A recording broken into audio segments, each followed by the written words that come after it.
Vamos lá, pessoal, tudo bem? Mais uma vez aqui com vocês, tá um prazer a gente poder gravar um vídeo, mais um vídeo esclarecedor. Hoje a gente vai falar sobre foro privilegiado, tá bom? Lembrando você que meu nome é Anderson Santos, nós estamos aqui com o objetivo de trazer um esclarecimento, uma conscientização política e também social, porque muitas coisas são ditas a respeito do foro privilegiado, que é o nosso tema hoje. Será que o fim do foro privilegiado é necessário mesmo? Será que o grande pivô, o vilão da impunidade hoje no Brasil, que muitos políticos corruptos, né, não são assim punidos, não são presos por causa do foro privilegiado? Será que o foro privilegiado é um grande vilão que impede, que inibe que políticos que cometeram atos ilícitos ou crimes, né, seja por corrupção passiva, lavagem de dinheiro, peculato, improbidade administrativa, enfim, evasão de divisa, será que é o foro privilegiado que impede essas pessoas de serem punidas e presas? Vamos lá? Esse é o nosso tema hoje, tá? Foro privilegiado. A gente precisa aclarar algumas coisas, mostrar algumas coisas com relação ao foro privilegiado, porque tem muita gente que está indo para a rua, levantando bandeira, fim do foro, fim do foro. Tem toda uma movimentação no Congresso Nacional, inclusive já foi aprovado no Senado, tá? Para que o foro terminasse, né? Seja extinto, só não foi aprovado na Câmara, mas ainda há uma movimentação para que as autoridades, os políticos, parlamentares, acabem com o foro privilegiado. O nome correto mesmo é foro especial por prerrogativa de função. Esse é o nome, né, correto, é o foro especial por prerrogativa de função, que ficou popularmente conhecido como foro privilegiado, tá bom? Vamos lá. Primeiro, olha, nós sabemos que existe no Brasil hoje, eu fiz algumas anotações aqui, e quero passar para vocês essas anotações. Mais de 54 mil pessoas no Brasil têm alguma forma de foro privilegiado, ok? Mais de 54 mil pessoas no Brasil têm alguma forma de foro privilegiado. Aqueles que defendem o fim do foro privilegiado dizem que menos de 1% das ações contra autores que cometem crime, políticos que cometem crime, né, ou ilicitude, que vão ser julgado no Supremo Tribunal Federal, resulta em condenação. Porque todo mundo sabe que é o Supremo Tribunal Federal que julga presidente da República, senadores, deputados, ministros de Estado e ministros de tribunais superiores, ok? Quem julga essas pessoas é o Supremo Tribunal Federal, presidente, senadores, deputados, ministros de estados e ministros dos tribunais superiores, ok? Então as pessoas dizem o seguinte: quem defende que o foro tem que terminar, tem que ser extinto, que esse negócio de privilégio tem que acabar, porque todos são iguais perante a lei, diz o seguinte: eles defendem a bandeira afirmando que, o argumento deles, menos de 1% das ações contra políticos que são julgados no Supremo Tribunal Federal resulta em condenação, tá? Um outro detalhe é que os estados também possuem a prerrogativa de conceder o foro privilegiado. E a Bahia se encontra no primeiro lugar no estado brasileiro, campeão em conceder o foro privilegiado. São cerca de mais de 4.880 pessoas, segundo algumas pesquisas mostram, são mais de 4.880 pessoas que possuem o foro privilegiado no estado da Bahia. O Rio de Janeiro vem em segundo lugar nas pesquisas, né, com cerca de 3.200, 3.194 pessoas que possuem um foro privilegiado. Tá? Então, um outro dado interessante é que nenhum país do mundo, segundo quem defende que o foro tem que terminar, nenhum país do mundo possui tanto foro privilegiado quanto o Brasil. O Brasil é campeão em conceder foro privilegiado. Ok? E por último, volta à nossa questão. As pessoas que defendem que o fim do foro, né, é necessário, defendem que o problema da corrupção no Brasil, de políticos corruptos e da impunidade desses políticos corruptos não serem punidos, é justamente o grande vilão, é o foro privilegiado. E aí eu quero conversar com vocês, posto isso, colocado isso, né, em detalhe, eu quero apresentar a vocês a seguinte questão. Ora, se o foro privilegiado de fato, como alguns senadores, alguns deputados federais colocam, e parte da imprensa também, ou de alguns especialistas no assunto, coloca como grande vilão da impunidade no Brasil, ou seja, de políticos corruptos não serem presos, eu queria que essas pessoas me explicassem o seguinte: vamos conversar aqui, vamos raciocinar, porque a gente precisa raciocinar, a gente precisa colocar os pingos nos is, né? Porque a população, por exemplo, da Europa, ela não engole qualquer coisa assim, não. O político sai falando qualquer coisa e todo mundo abaixa a cabeça e como vaquinha de presépio, não. Eles vão analisar os fatos, eles vão estudar os fatos, vão pesquisar se de fato procede.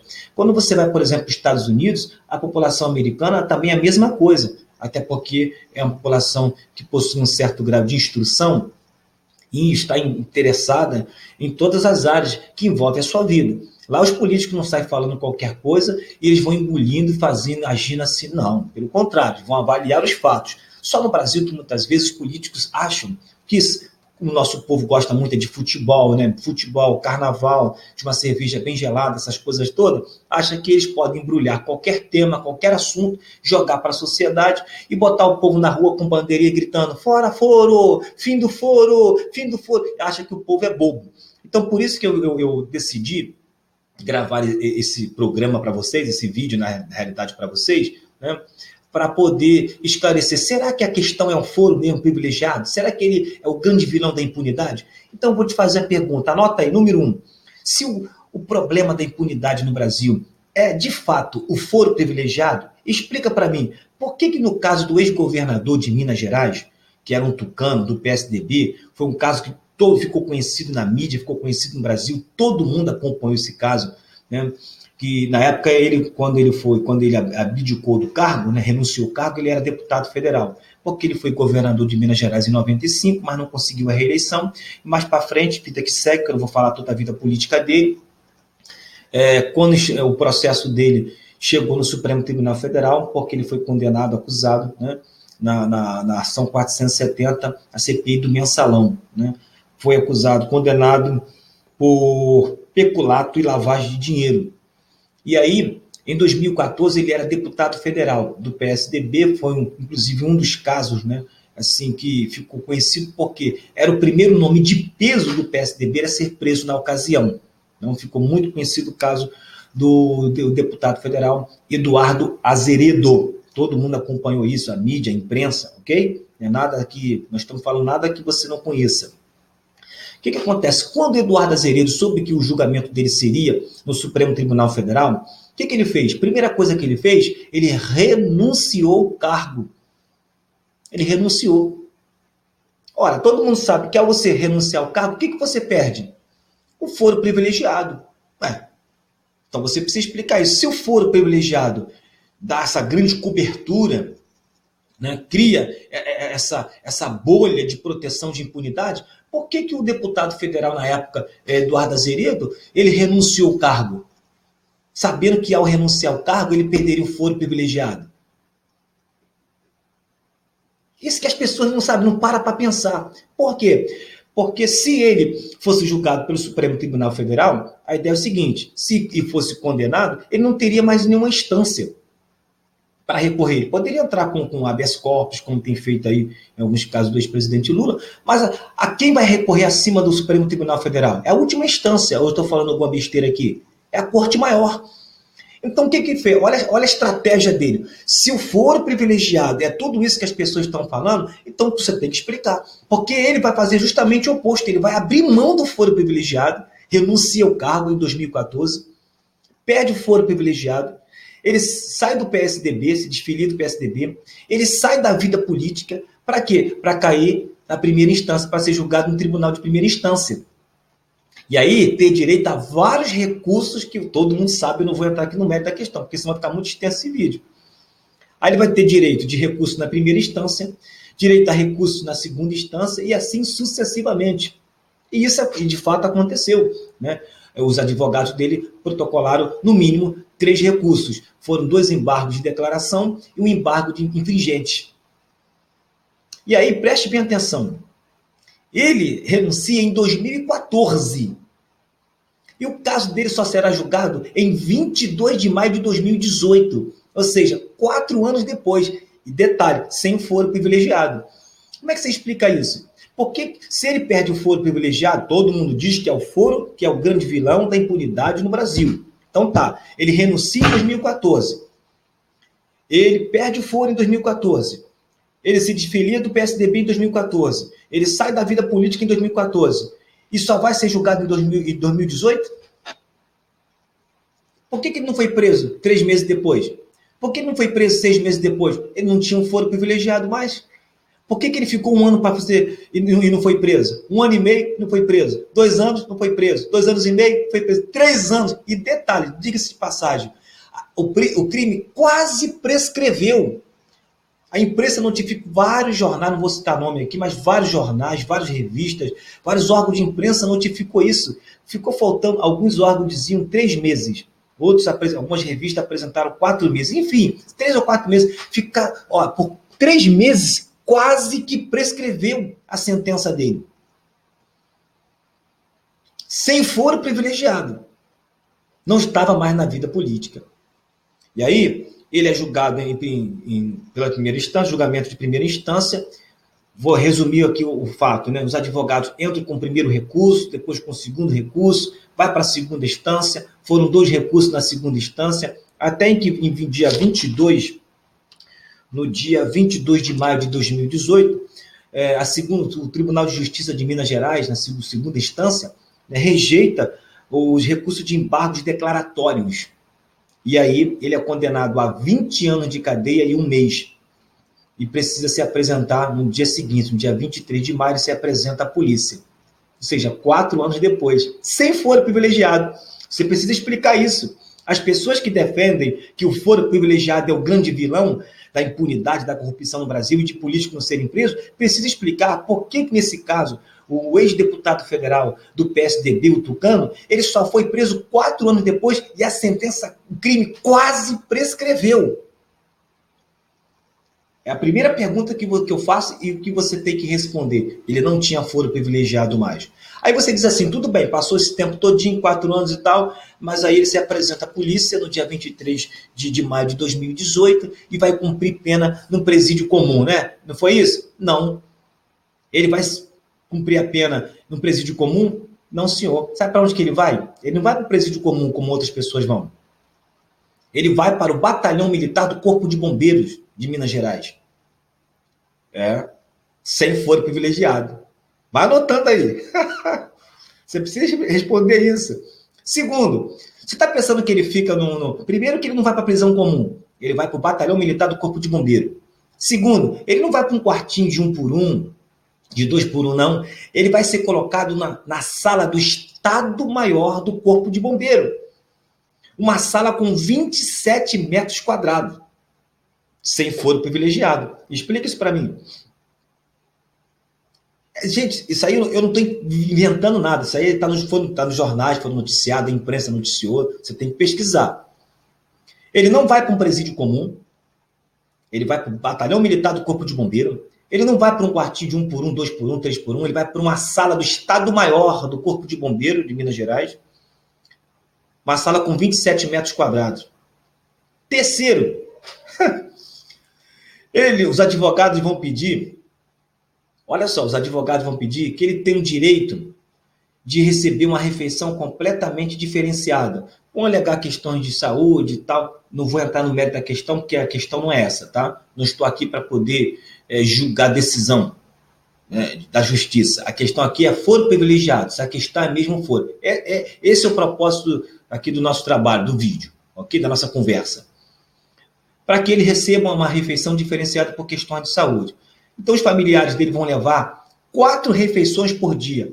Café da manhã, almoço, lanche da tarde e uma janta. Para ele. Isso é porque ele não vai comer a comida do quartel. Ele não vai comer a comida do corpo de bombeiro. Tem que ter a comida diferenciada. Então, ele recebe 4 refeições diárias preparadas pelos familiares. Café da manhã, almoço, lanche e janta. E ele consegue isso, sem foro privilegiado, ok? 4º lugar, os advogados vão pedir que ele tenha o direito a ter agentes especiais, seguranças especiais individuais. A imprensa notificou isso e, de fato, ele tem ali 2 agentes penitenciários pagos com os impostos dos cidadãos para tomar conta dele. Vai que acontece alguma coisa. Tá? 5º, ele tem direito, eu concordo, a 2 horas de banho de sol, acompanhado por esses agentes. Tranquilo. 6º lugar, Os advogados vão entrar na justiça pedindo o direito dele ter visita. Sem foro privilegiado, você sabia o que acontece? O que a justiça faz? Dá o direito dele ter visita todos os dias, com exceção dos feriados. Ele tem direito à visita todos os dias, com exceção dos feriados. Outros advogados vão entrar com um pedido na justiça que ele possa ter um aparelho de rádio e TV.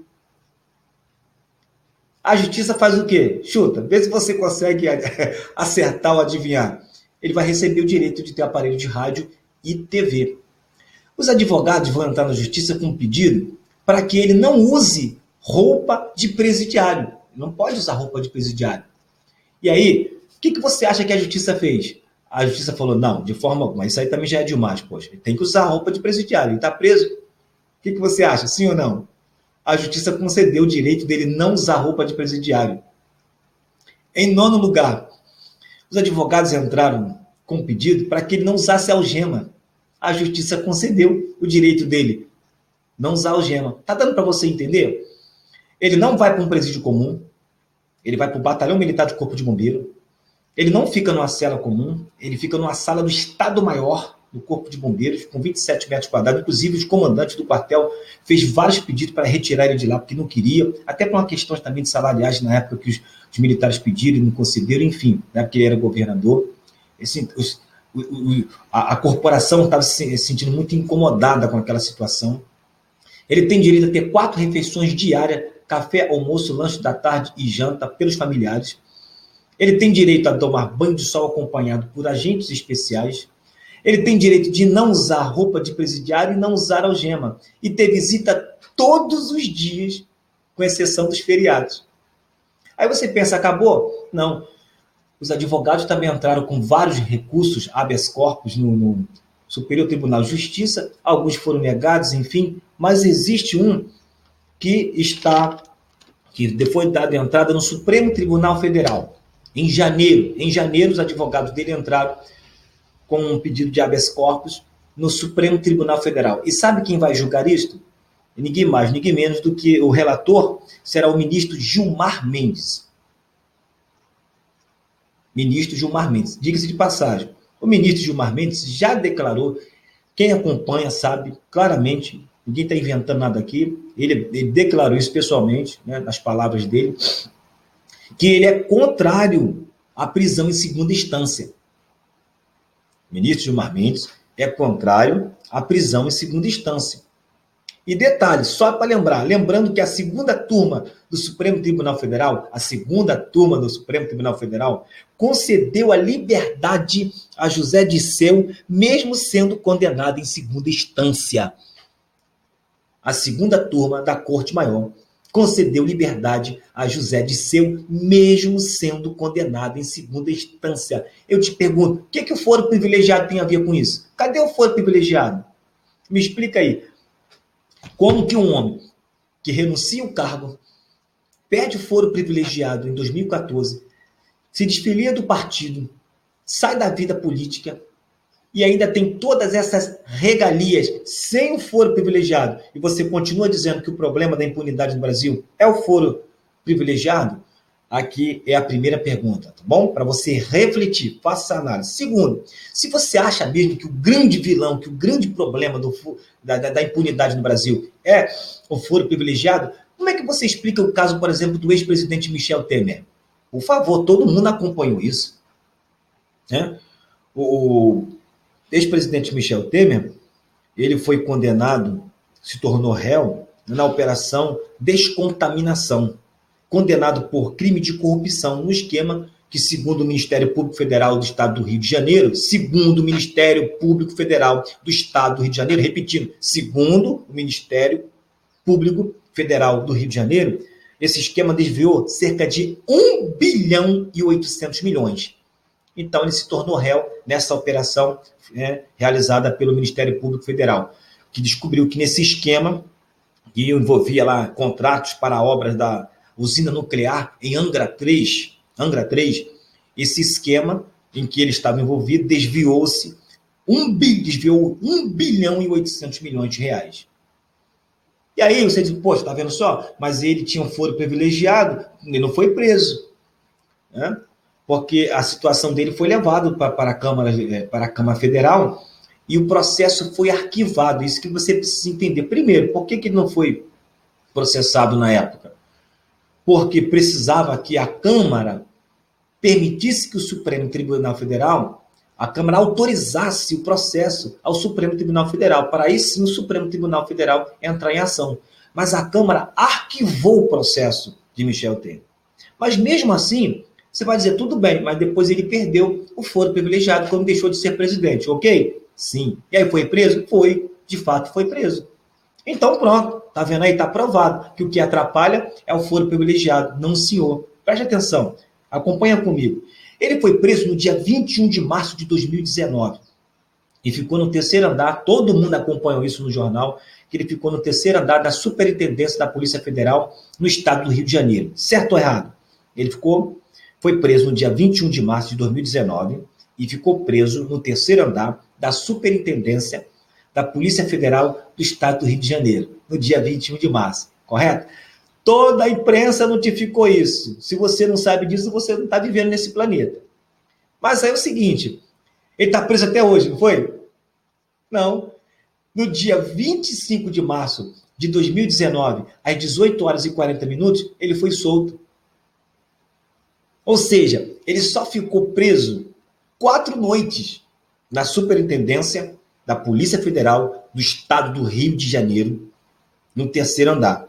E detalhe, ele ficou numa sala, uma sala com 20 metros quadrados, que tinha, número 1, banheiro particular, a imprensa notificou isso, banheiro privativo. 2, a sala que ele tinha, onde ele estava, melhor dizendo, a sala onde ele estava, com 20 metros quadrados, além de ter banheiro privativo, 2, tinha frigobar.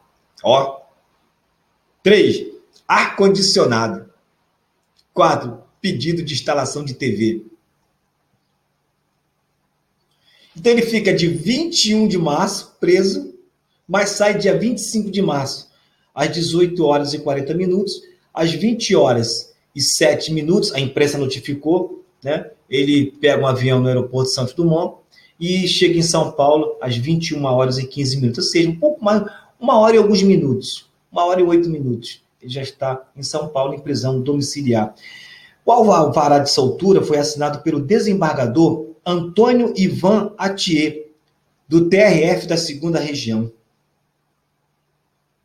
Lembrando, voltando aqui rapidamente ao caso do Eduardo Azeredo, perguntaram, mas por que tantas essas regalias? Por que foi concedido todas essas regalias para o Eduardo Azeredo? Sabe o que foi que o juiz disse? A alegação do juiz, quando a imprensa perguntou, o juiz Luiz Santos, ele disse o seguinte, as penitenciárias não têm condições de abrigarem pessoas que desempenharam funções relevantes na República. Mesmo sem foro privilegiado, o juiz deu essa alegação de que as penitenciárias não têm condições de abrigarem pessoas que desempenharam funções relevantes na República. Por isso que Eduardo Azeredo teve todas essas regalias. E não tinha foro. Essa é a segunda pergunta que eu deixo para você. E no caso do Michel Temer, por que ele está solto? Ele não tem foro privilegiado mais. Ele não é presidente da República. Por que ele foi preso no dia 21 de março e foi solto no dia 25? Medida cautelar e foi para casa. Eu já disse que eu não vou aqui questionar a decisão de justiça. Não é minha questão, não farei isso. Tá? Não sou eu. Eu quero que você responda o seguinte, se o problema da impunidade é o foro privilegiado, que todo mundo diz que o problema é o foro, como é que você explica esse caso então? Tá bom? Deixo para você aí pensar. Aí você vai dizer assim, tudo bem, mas explica aí no caso de Aécio, por que Aécio Neves, né, também do PSDB de Minas Gerais, ele voltou para o seu mandato. A questão do Aécio, você precisa entender o seguinte, ele não foi preso por causa do foro privilegiado. Ele só não foi preso por causa de uma decisão da presidente do Supremo Tribunal Federal, né, que é a excelentíssima juíza ministra Carmen Lúcia, tá bom?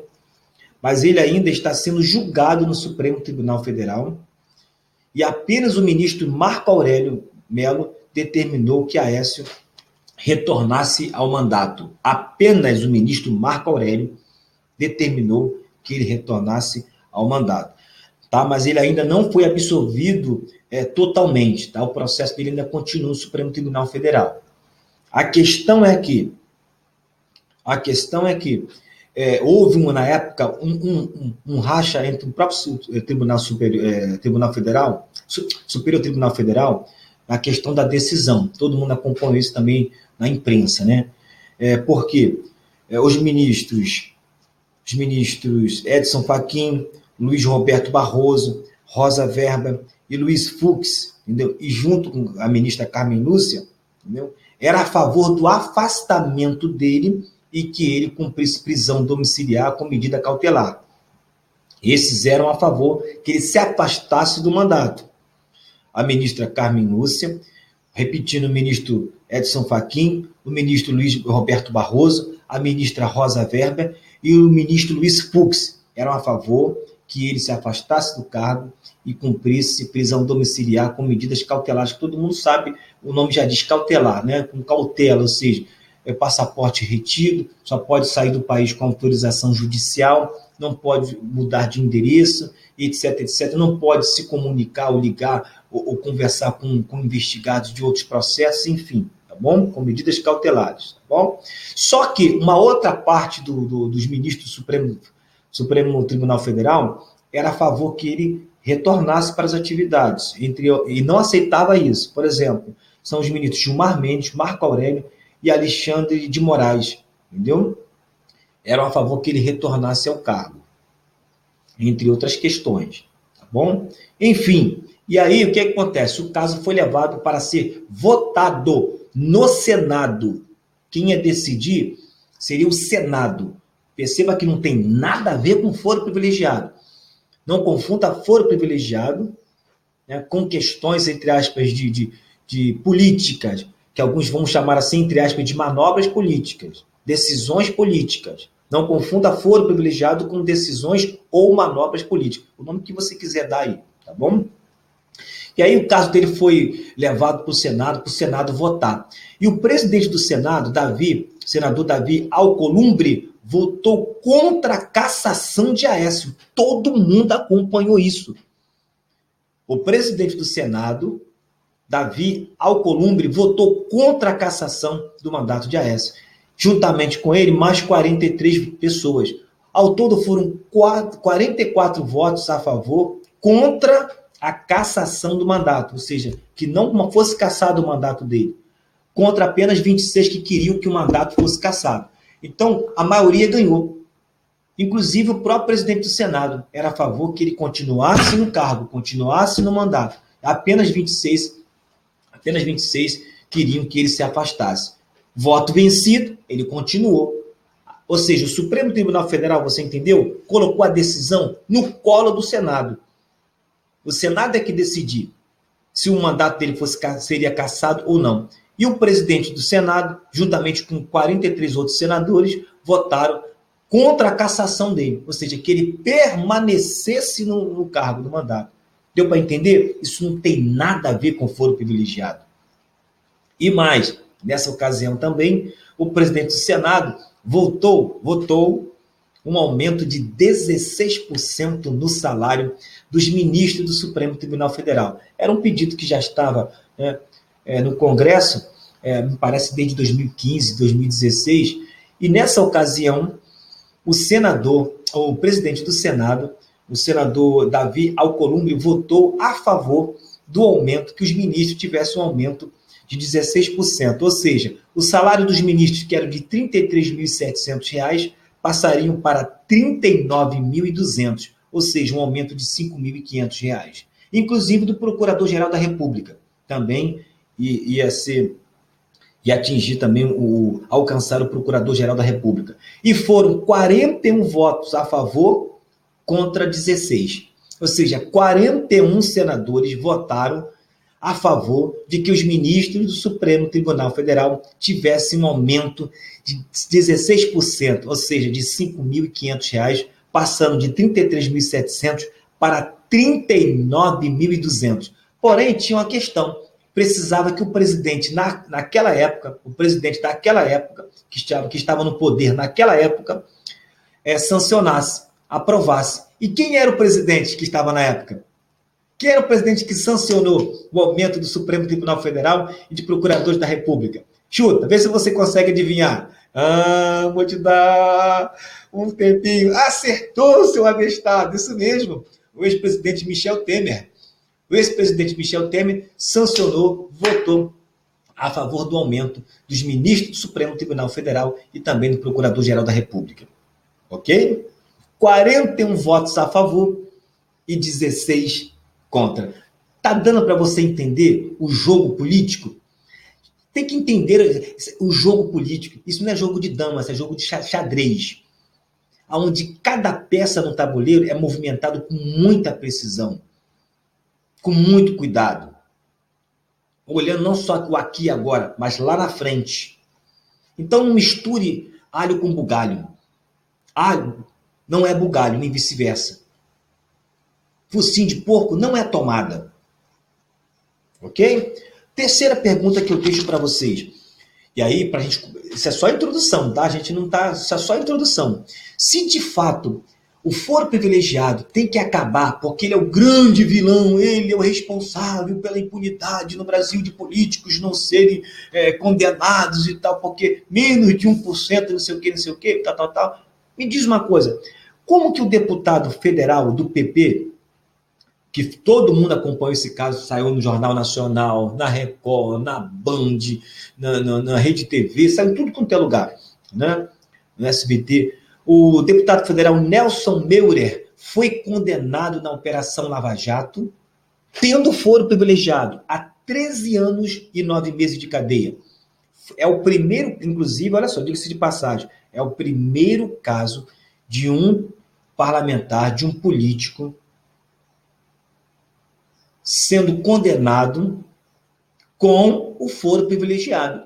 Isso aí. Nelson Meurer, todo mundo conheceu, viu esse caso, acompanhou esse caso, deputado federal. Ele foi condenado na Operação Lava Jato a 13 anos e 9 meses de cadeia com foro privilegiado. Se as pessoas estão dizendo que as pessoas não podem ser condenadas por causa do foro privilegiado, como é que ele foi condenado? A 13 anos e 9 meses de cadeia. Aí você diz assim, de novo, peraí, então pode ser condenado, mas ele não foi preso ainda. É claro que não foi preso ainda. E não foi preso por quê? Por causa do foro privilegiado? Não, senhor, tem nada a ver com foro privilegiado. O Supremo Tribunal Federal deixou para a Câmara decidir, o Congresso decidir a questão dele.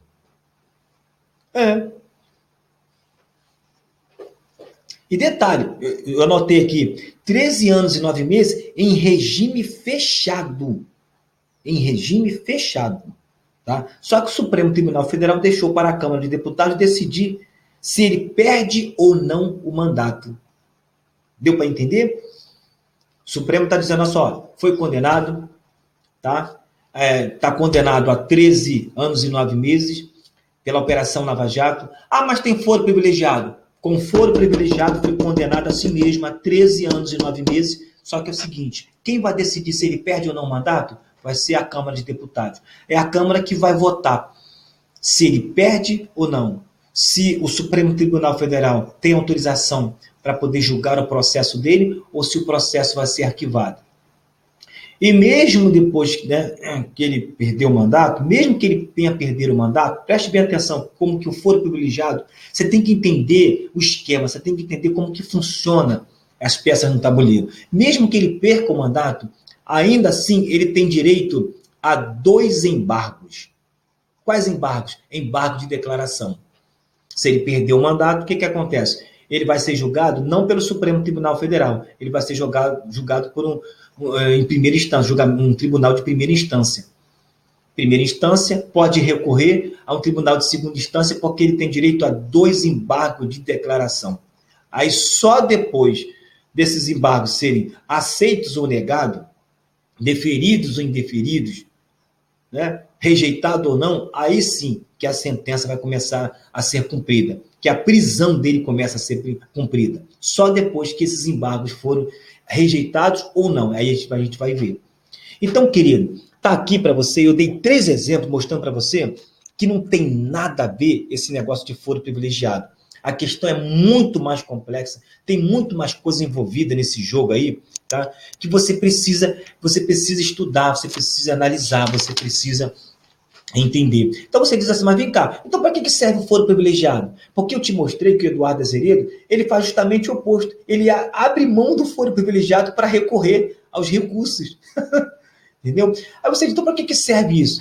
Vou te explicar. Primeiro, o foro privilegiado ele serve para proteger os cargos de alto escalão da República para ter uma maior autonomia e segurança no exercício da sua função institucional. O foro privilegiado é algo sério, é algo importantíssimo. Cuidado, isso pode ser um tiro no pé da sociedade. Se de fato for aprovado na Câmara o fim do foro privilegiado, isso pode ser um tiro no pé da sociedade. Vou repetir, é uma proteção para quem exerce cargos de alto escalão, entendeu? Para que tenha maior autonomia e segurança no exercício da sua função. Aí eu quero dar um exemplo. Querido, me responde uma coisa. Você já parou para pensar se na época o ex-ministro Sérgio Moro não tivesse o foro especial por prerrogativa de função? Você acha que ele teria conseguido avançar com a Operação Lava Jato, como ele avançou por mais de 3 anos e indiciado de diversas pessoas, inclusive prendido gente grande, gente poderosa nesse país? Você acha que ele conseguiria sem o foro especial?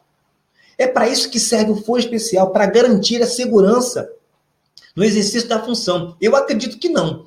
E desafio qualquer advogado, qualquer promotor, qualquer jurista a me apresentar, no mínimo, 3 provas concretas que, na época, se o juiz Sérgio Moro não tivesse foro especial, que ele teria conseguido avançar durante 3 anos com a Operação Lava Jato, como ele avançou.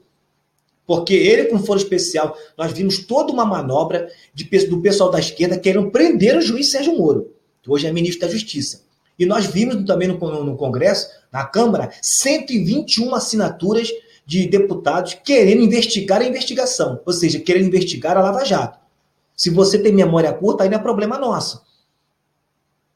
E detalhe, a maioria dos deputados que queriam criar uma CPI para investigar a Operação Lava Jato, e todo mundo sabe qual seria o resultado, era prender Moro, era parar Moro, que eles não querem que a Operação Lava Jato continue.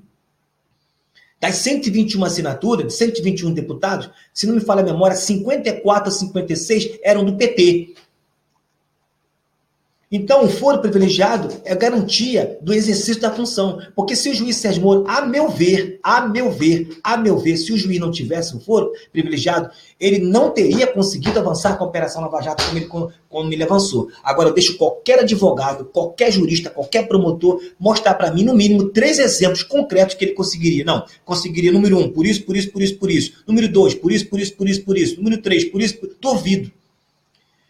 Segundo caso, não é verdade que se o juiz Sérgio Moro, na época, não tivesse o foro especial por prerrogativa de função, se ele mandasse, por exemplo, expedir lá, de modo coercitivamente, que um político viesse se apresentar coercitivamente para esclarecer alguns fatos, se chegasse lá esse pedido, esse mandato, e um promotor lá do Acre, lá não sei de onde, um promotorzinho desse de 23, 24, 25 anos, que nem barba tem no rosto ainda, entendesse que o pedido, que o mandato de coercitivo do juiz Sérgio Moro fosse um abuso de autoridade, ele não poderia entrar no Ministério Público com um processo contra o juiz Sérgio Moro? Com a denúncia contra o juiz Sérgio Moro? Sim ou não? Podia, eu digo que sim, mas deixo qualquer advogado para dizer para mim que não. E mais, e se o juiz lá do Acre, não sei de onde, aceitasse a denúncia do promotor? O juiz Sérgio Moro não teria que dar explicações se foi abuso de autoridade ou não? E isso também não poderia se repetir em todos os estados, sim ou não? Eu desafio qualquer advogado, qualquer promotor, qualquer jurista a me provar para mim. Você tem 3 chances. Que, não, sem o foro privilegiado, ele jamais passaria por isso. Eu duvido. E mais, em quarto lugar, se o juiz, por exemplo, lá, aceitasse a denúncia do promotor público de 24, 25 aninhos, nem barba tem no rosto ainda, se ele aceitasse a denúncia, ele não poderia decretar a prisão preventiva do juiz Sérgio Moro, se ele não tivesse o foro especial aqui para o exercício da sua função? Não poderia decretar a prisão dele? Sim ou não? Eu digo que sim. Que tem muita gente que quer ver esse homem na cadeia. Mas eu deixo à vontade de qualquer advogado, qualquer jurista, qualquer promotor, entendeu? Qualquer juiz provar por A mais B, tem 3 chances para dizer não, de forma alguma. Se um juiz recebesse a denúncia do promotor público contra o juiz Sérgio Moro por abuso de autoridade, ele não ia fazer isso não, decretar a prisão preventiva dele, jamais. Para afastá-lo da Operação Lava Jato? Que isso, rapaz? Você tá delirando, isso é devaneio da sua cabeça, isso é devaneio. É devaneio da minha cabeça. Então tá aqui. Segundo lugar, o foro privilegiado é importante para que não haja uma subordinação incompatível com a função, querido. É como supor, dá um exemplo aqui, um filho de 10 anos querer botar a mãe no sofá e dizer para a mãe o que a mãe tem que fazer, o que a mãe não pode fazer, que a mãe não pode proibir uma criança de 10 anos chegar em casa 1 hora da manhã. Tem condições de uma mãe ser julgada por uma criança de 8, 9 anos de idade? É a mesma coisa de um juiz, por exemplo, do Supremo Tribunal Federal, um ministro do Supremo Tribunal Federal, um presidente, que todo mundo é sujeito a falha. Todas as pessoas são sujeitas a falhas. Agora você imagina, um ministro do Supremo Tribunal Federal que cometeu um delito, um agravo, uma falha, ser julgado por um juiz de primeira instância. Ele tem condições, tem experiência, tem argumento, tem capacidade, tem condições, tem anos. O que a gente mais vê hoje no Brasil é um juiz de 29, 30, 32 anos de idade, sendo juiz. Um rapaz de 29, 30 anos é juiz.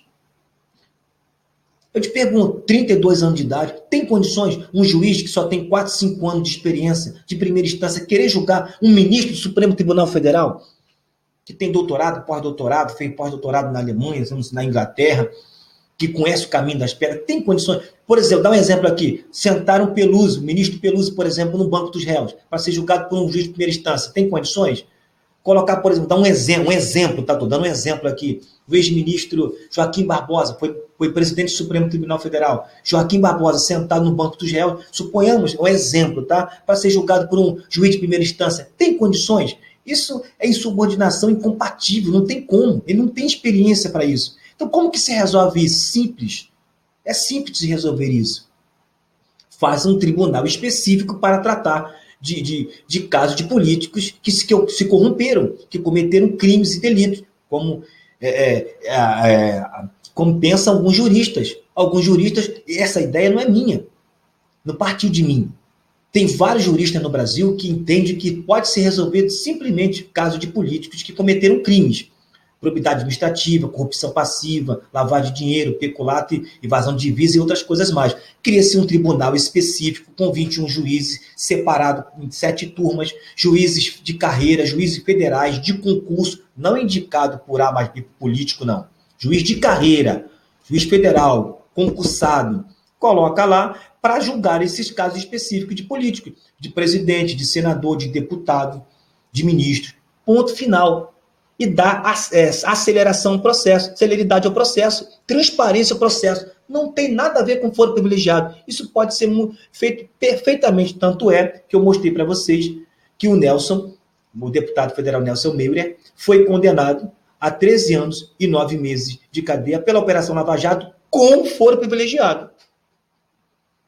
Se tivesse um tribunal específico para tratar desses assuntos, dei um exemplo aqui. Esse pensamento não é meu, esse pensamento é uma ideia, né, do jurista com mais de 3 décadas de magistério, Ali Maslow, jurista Ali Maslow. Esse pensamento é dele, está correto. Cria-se um tribunal específico com 21 juízes de carreira federal, concurso público, dividido em 7 turmas para tratar desses casos. O problema é que o Brasil gosta de festa, de o circo pegar fogo, ou é tudo ou nada, ou é 8 ou 80. E não é assim, não precisa ser assim, tá bom? Um abraço para vocês, a gente se encontra no próximo vídeo e deixo para vocês essas perguntas. Você continua achando que o problema da impunidade no Brasil é o foro privilegiado? Fica aqui a pergunta para vocês, tá bom? Um abraço, até a próxima.